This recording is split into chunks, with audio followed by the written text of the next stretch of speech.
அஸ்ஸலாமு அலைக்கும் வரஹ்மத்துல்லாஹி வபரகாத்து. பொதுவாக தலைவர்கள், வசதி படைத்தவர்கள், அதிகாரிகள் இவர்கள் என்ன செஞ்சாலும் சரி அதை ஆமோதிக்கக்கூடிய ஒரு கூட்டம் இருப்பதை நம்ம கண்கூடாக பார்ப்போம்.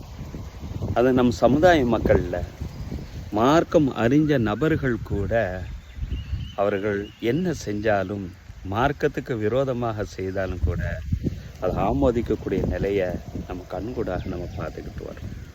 இது விஷயமா நபிகள் நாயகம் ஸல்லல்லாஹு அலைஹி வஸல்லம் என்ன சொல்கிறாங்க தெரியுமா? அபி உமாமா ரலியல்லாஹு தஆலா அன்ஹு அவங்க அந்த ஹதீஸ் அறிவிப்பாங்க. சஹீஹ் இப்னு மாஜாவில் பதிவு செய்யப்பட்டது. மன் அஷர்ரன் நாசி இந்தல்லாஹி மன்சிலத்தன் இந்தல்லாஹி யௌமல் கியாமா. மறுமை நாளிலே அல்லாஹ்விடத்தில் அந்த சில மிக கேடுகட்ட ஒரு மனிதன் யார் தெரியுமா? அபுதுன் ஒரு மனுஷன் அதுஹப ஆஹிரத்தஹு பி துன்யா கைரிஹி, தன் அல்லாதவனுடைய உலக ஆதாயத்திற்காக வேண்டி தன்னுடைய மறுமையினுடைய வாழ்க்கையே போக்கி கொண்டான் அல்லவா.